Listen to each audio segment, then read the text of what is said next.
We're filming today for the Hamilton College Jazz Archive. My name is Monk Rowe, and it's a pleasure today to have Don Wolff, producer of great radio series for KMOX, down here, we're in Sarasota, Florida, general keeper of the Jazz Flame, and I'm really interested to how this all came about, and that presentation you gave on Basie was really marvelous. Thank you. Well, it's a hobby. I'm a lawyer in my spare time. In your spare time, yeah. I'm a criminal defense lawyer who happens to love jazz. And I started just collecting when video recorders came out. I had been a jazz collector long before that with records, but I became interested in preserving jazz on film. So I had one of the first home recorders and one of the early cameras. And I went from 3/4 inch to beta, being one of the smart people that knew beta would be the format to survive. And then eventually to VHS, and I'm into Laserdiscs. And I collect and trade with people all over the world. So it's an interesting hobby, and I love putting the shows together, whether it's for a jazz festival or for teaching colleges or courses back home in St. Louis. It's a great resource to be able to see and hear the music at the same time. And one thing that we sometimes forget is, you know, we look at the players now, and they're from that era, of course, they're in their 70s and 80s. We forget that they were young men when they were producing all this great music. Well, you know, it's interesting from lots of perspectives. That's one of them for certain. Also, just the film industry, as well as jazz on film, has a certain attraction to me as an interesting part of American history.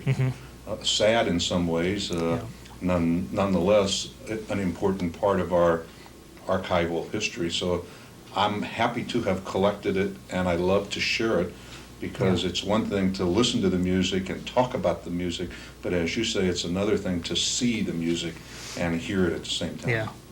I was interested in your comment when you said in order to get Basie in Hollywood, it had to see some of the kind of bad Hollywood too. There was well, that's particularly true for African American musicians who didn't get the opportunity that white musicians got in the early part of the Hollywood history. Yeah. So when we got jazz, that was one thing on film. It was another thing when we got African American jazz on film. And you see some of our great American musicians relegated to the roles that not only Hollywood placed them, but all of America placed them. So it was real sad to see Billie Holiday only as a maid, and Louis Armstrong only as a butler, and the only person Louis Armstrong could have a love relationship with in a movie was a horse. In those days, African Americans weren't allowed to express emotion to one another, to people. I've read some really questionable things about a couple filmings where if there was a white musician in the band, they had to blacken his skin, or vice versa. The very first film of a jazz musician was a Duke Ellington film, and that you're exactly correct. That's what they did in one of the Ellington films, is had to darken one of the musicians with blackface so that he would be blacker on film than he was in real life, even though he was an African American. Oh, was this, I'm trying to remember, was the saxophone Yes, player? it was a saxophone player, as I recall, and I think the name of the movie was, well, it was one of the first Ellington short films. It was a 9-minute short film, like Black and Blues, something like that. Bundle of Blues.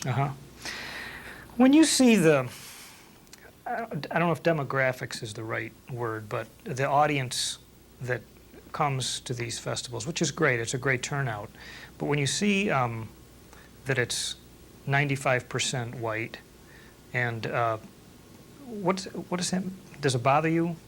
Bothers me tremendously. Generally, when I see 95% white attendees, it's because there's also a 95% white participant level.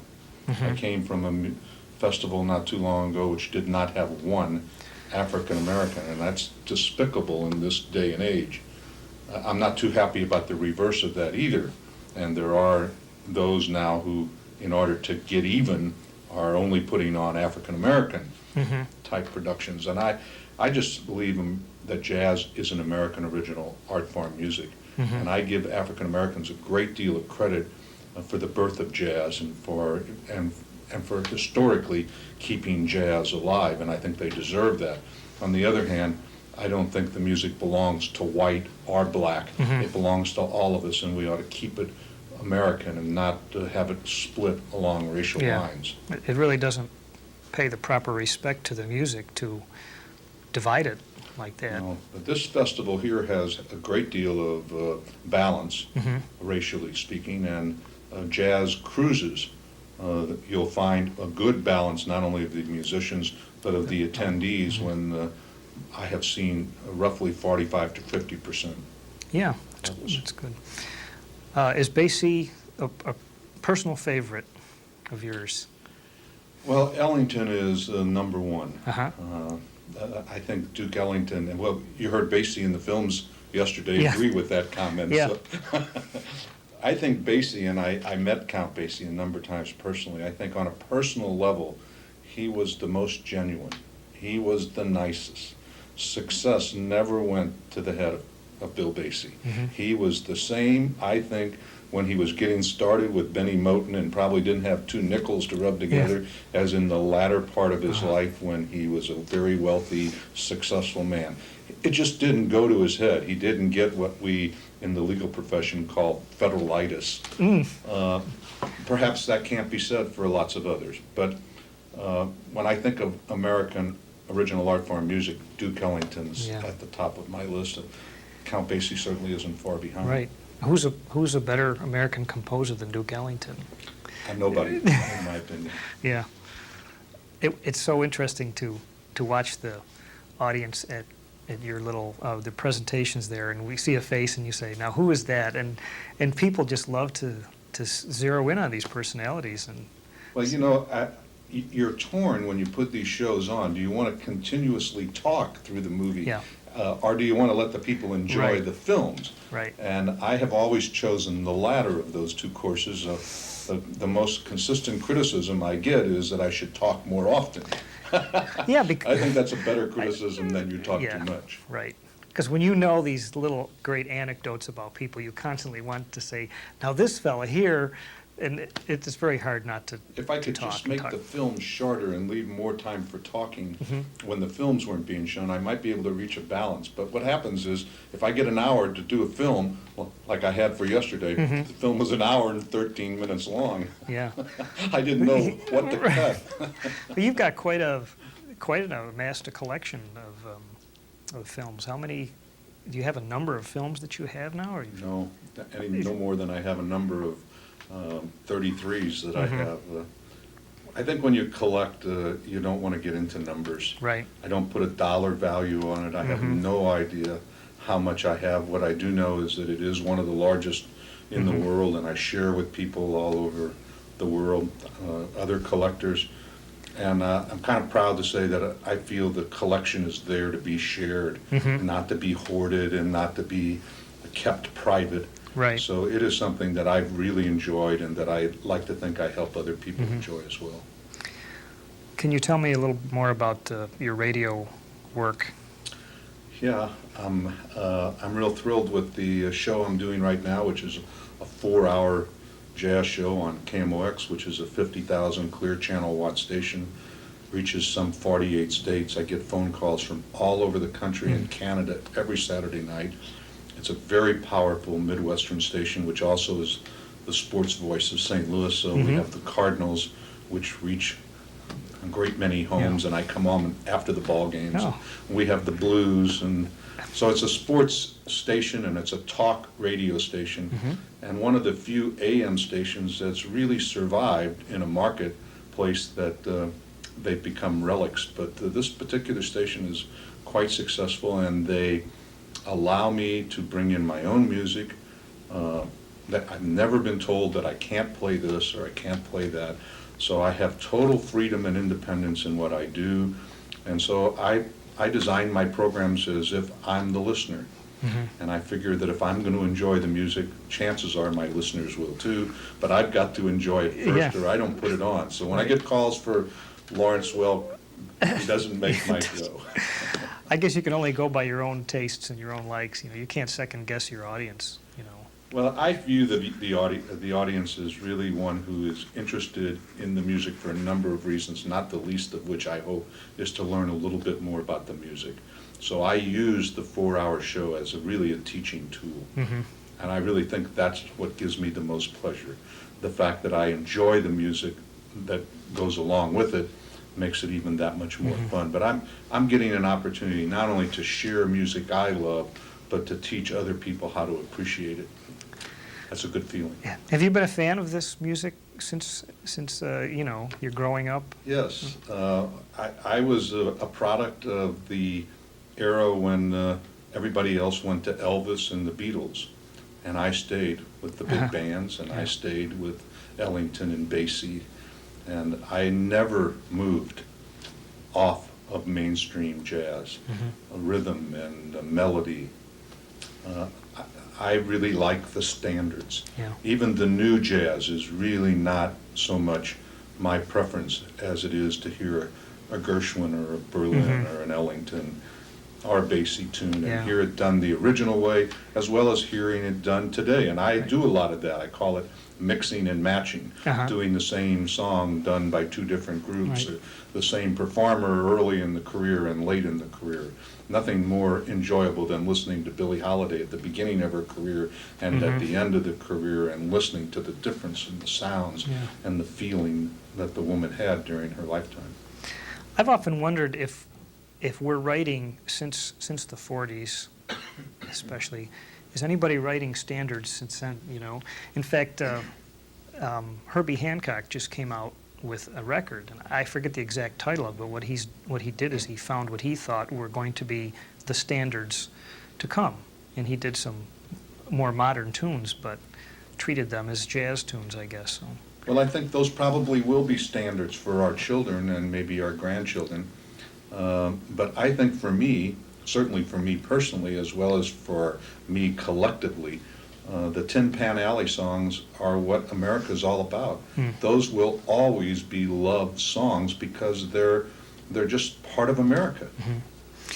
I think too that the craft that it took to sit at a piano and write those tunes, when you have technology into the mix these days, sometimes you tend to depend too much on the technology, and perhaps the chord structures don't have to be as sophisticated, and because you have this interesting drum sound from a machine. I think there's great songs written today, but the focus is a little different. It is indeed, and I think the audience will change as this audience today gets older. We may see people today enjoying a kind of music that you and I aren't turned on to. I think these are the very same people who 5-10 years from now will enjoy the kind of music we enjoy today. Yeah. So I think it's a question sometimes of growing up and maturity, as well as exposure. What's going to happen to, I don't know if you'll have an answer, this is just thinking ahead 15 years from now, the Sarasota Jazz Festival, what kind of musicians will they be featuring? Well, who knows? The Sarasota Jazz Festival, I've always felt, has its finger more on the pulse than many of the others. I go to jazz festivals that have only Dixieland, and unfortunately only white Dixieland. Well, that may be okay for the couple of thousand people that enjoy that kind of music. That's not what I think music or even jazz is all about. But Sarasota Jazz Festival really is pretty progressive. Christian McBride, really? When you have a Christian McBride at a festival like this, even I, who think I know a lot about the music, learned how much more to enjoy and appreciate him and his group after listening to him in person last night. It was the first time I had listened to him. I was turned on much more than when I played his CD previously. So I'm going to go back home with a renewed interest in wanting to hear more of Christian McBride and his wonderful trio, his whole group. All three of the other players with him were wonderful. Yeah, I think that was a good call for them to do. And people liked it. I don't know if everybody liked it, but he certainly had people afterwards, saying how much they enjoyed his work. And we were able to speak with him after the concert, and he was saying, when I got out there, I was a little worried looking at the audience, but I think for one thing they responded to the fact that he presents himself so well, and he involves people in the music, and I always felt that that's an important thing to do for a musician, is speak to the audience and get them on your side. This is a very scary audience, this Sarasota audience. First of all, the average age is a good deal higher than most other audiences. And I think that people are much more conservative. So you have to be willing to take a risk to bring a group like that here. But the Sarasota Festival has traditionally done that. Others that I've been to, festivals that have come and gone, didn't take that risk. They got into a format, they stayed with that format until the people got tired of coming, and that was the end of it. Yeah. I have to comment on your comment about Dixieland, and that the groups that are playing Dixieland now, something has changed from the original. I mean, which is, of course, will happen, but it seems to be, to me, a little bombastic most of the time, and that overdone. Well, I think they saturate you with it. It isn't like you can go to a concert and hear one or two Dixieland tunes. You go to one of these kinds of festivals, and that's all you hear. I don't mind that if you're going to go to a Bix Beiderbecke memorial concert, then you can hear all that kind of music. On the other hand, if I go to a jazz festival, quote unquote, I don't want it to be all of anything, because jazz is too broad a spectrum. And I do think that the African Americans who have moved away from that kind of music for one reason or another, and some of those reasons are very good, some of them I may not agree with, but the fact is they've moved away from that music, which is traditionally and historically their music. Yeah. And now to see that kind of music only played by white musicians and has a bit of a racial overtone to it that turns me off. I agree. And when I look at the folks that are playing, producing, for lack of a better term, classic jazz now, it seems to be almost all white musicians on the labels I see. And I wonder why that is. But I sound like I'm complaining too much. But well, I saw the Preservation Hall Jazz Band just recently. Yeah. And interesting that band is not an example of what we're talking about. Either That's what good. you or I have said.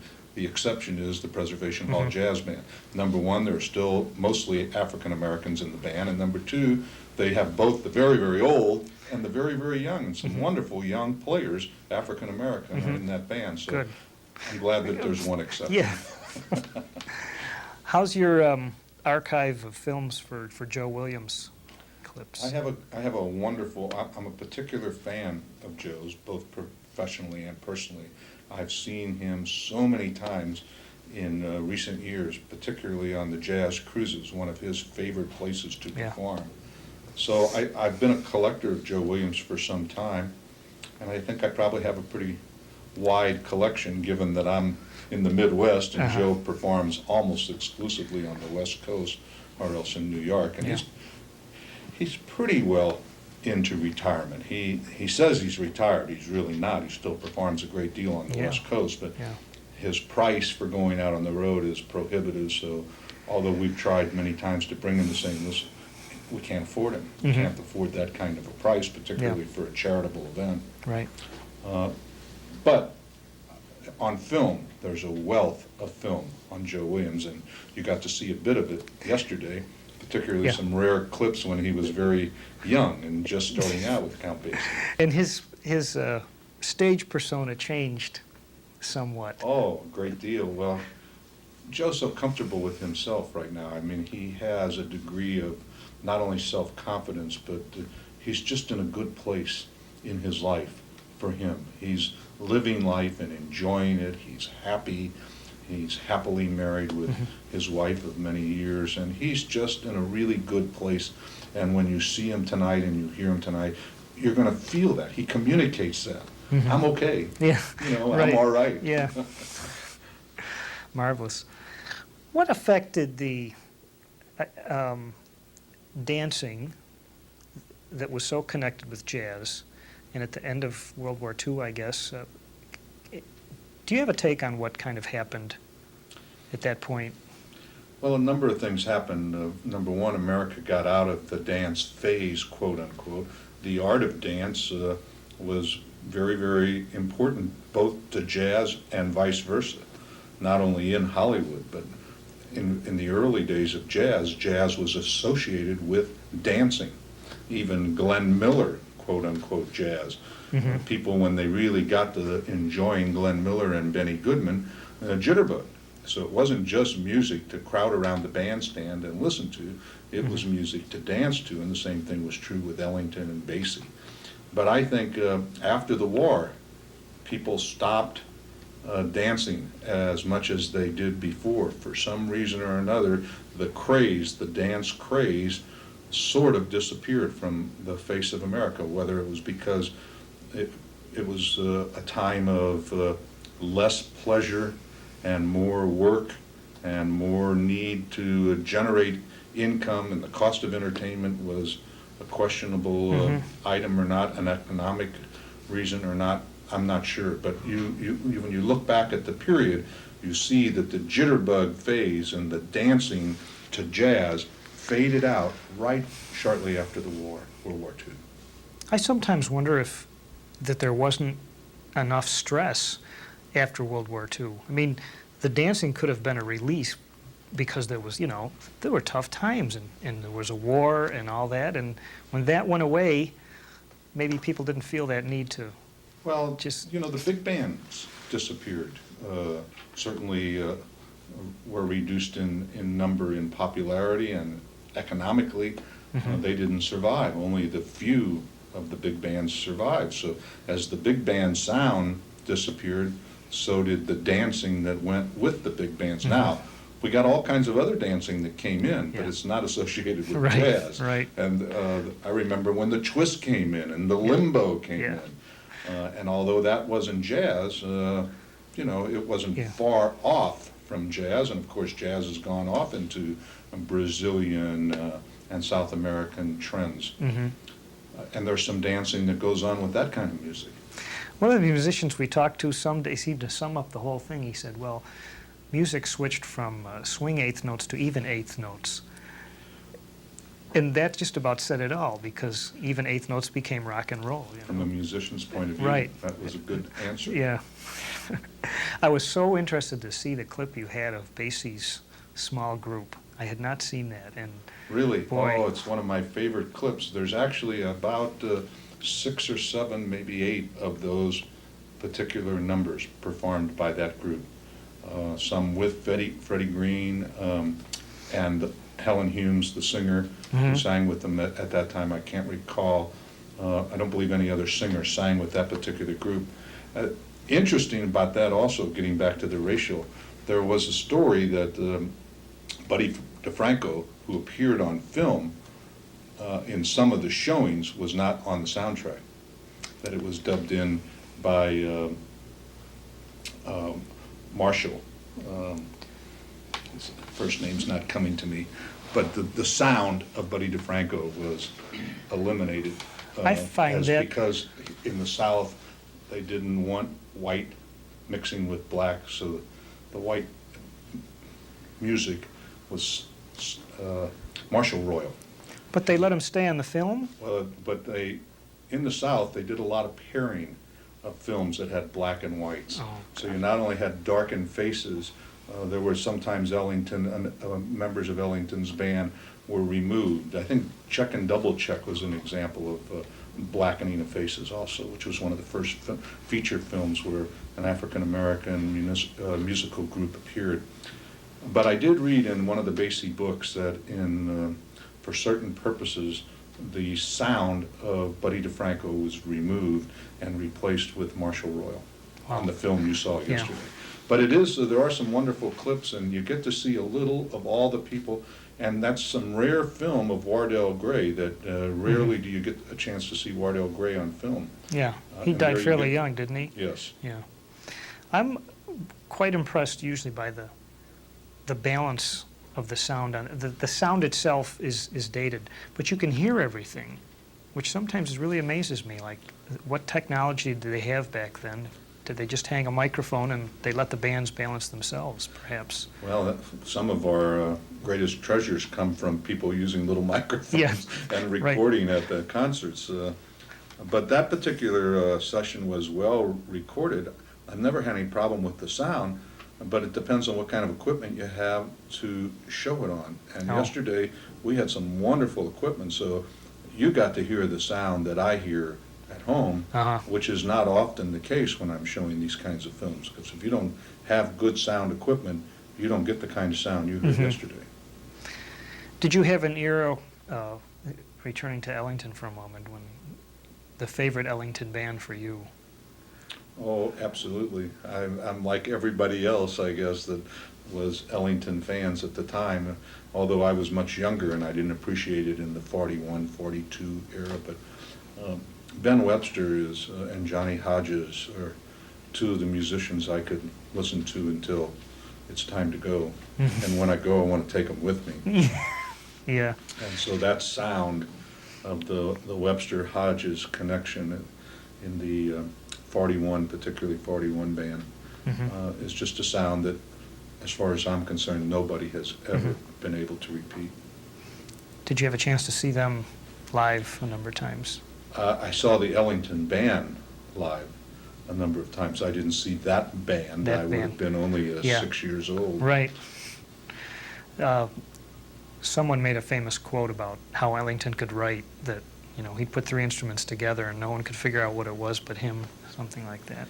What an amazing man. You know, as a teaching tool, I oftentimes ask students to think that if God were to give them a wish of being able to have an hour to spend with anybody that they could choose to spend that hour with, and the only condition is that you can't pick family, who would be the people you would pick to spend that 1 hour with?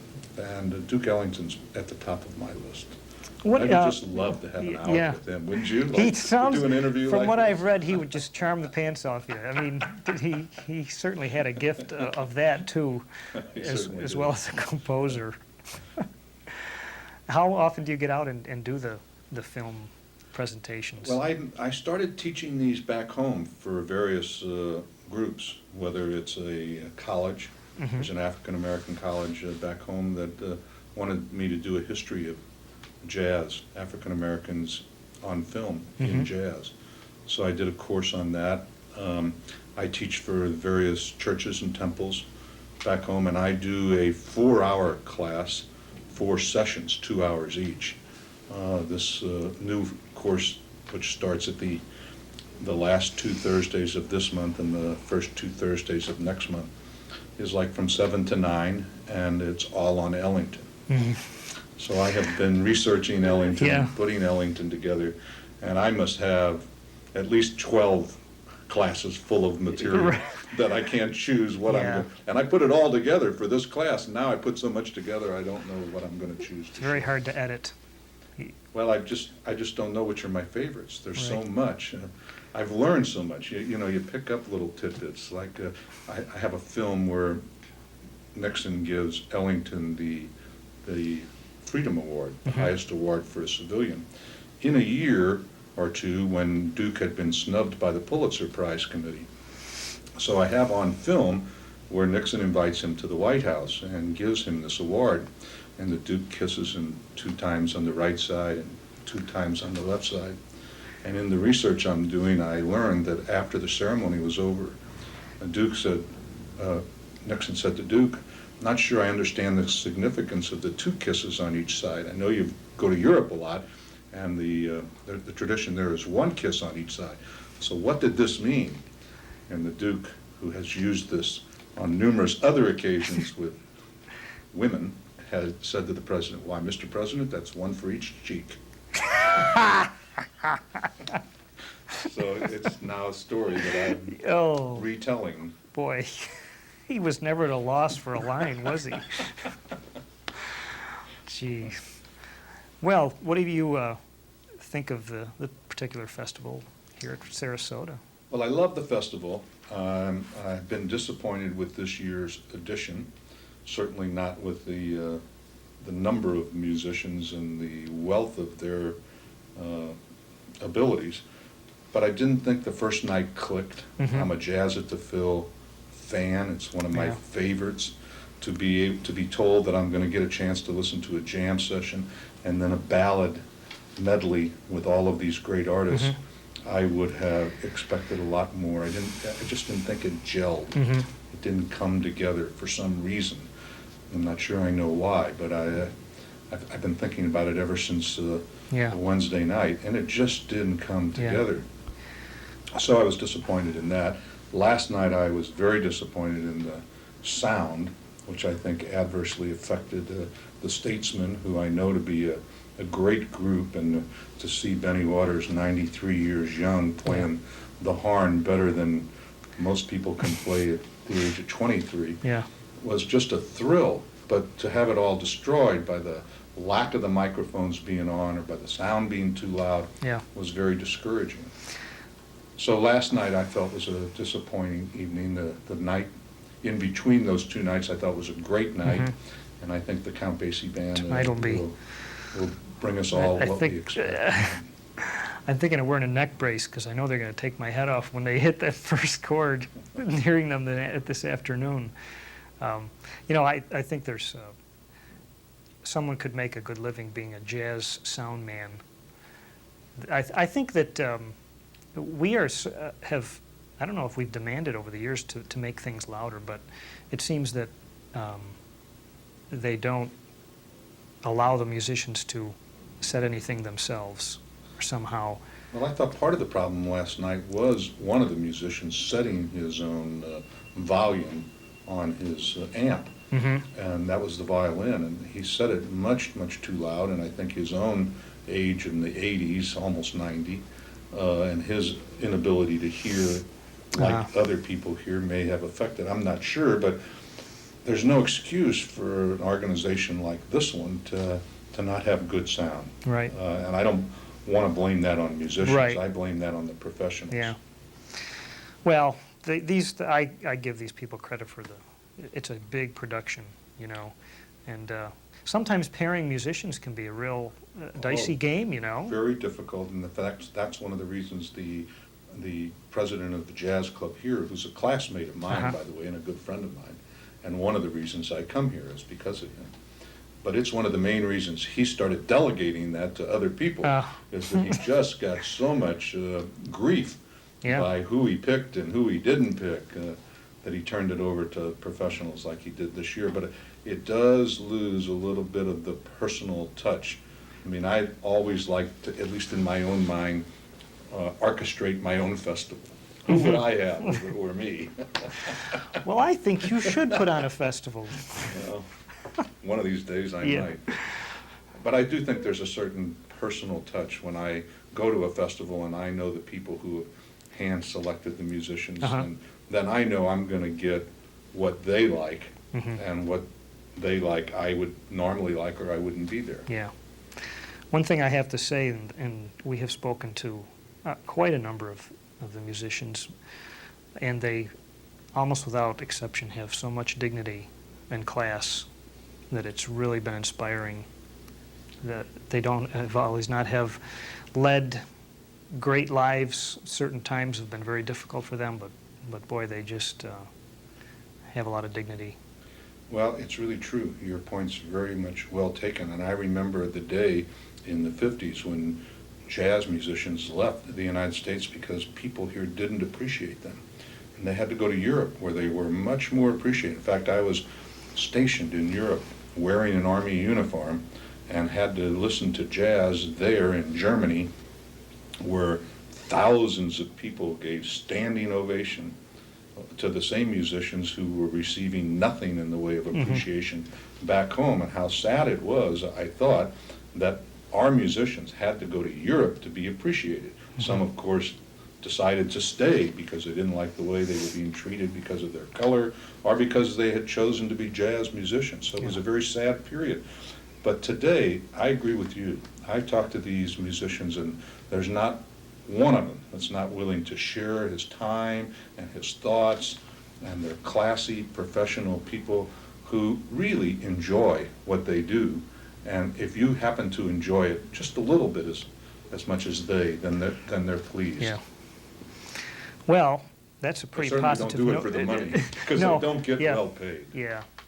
No. It's been an inspiration to talk to them, and I'm glad to see that some of the younger musicians like Christian McBride, in addition to doing his own thing, you know, he grew up on James Brown, but he recognizes what has come before him, you know, and on his first solo record, he brings in Ray Brown and Milt Hinton to do a bass, you know, trio. I love to see that. I thought it was very interesting that he did that, because it was his way of sharing with the masters, Yeah. his teachers. Right. And they, in turn, will do that with him. Yeah. It's just an American original art form music. I mean, I don't know how else to better sum it up. Mhm. Jazz is America's original art form music. Classical music isn't. Rock and roll isn't. Mhm. Country music isn't. Jazz Mhm. is America's original art form music. Well, I can't think of a better way to wrap this conversation up. It's been Well, I can think of one all better, right. and that is Go. to thank you for what you're doing. Because I think to do this for the students that are going to benefit from this in the years ahead is wonderful. And I think you all are setting a good example for other institutions, and I appreciate what you're doing. All right. Well, on behalf of Hamilton College, I want to thank Don Wolff for his time, and we're off to enjoy some music with the Basie Band and Joe Williams. Let's do it. Thanks so much.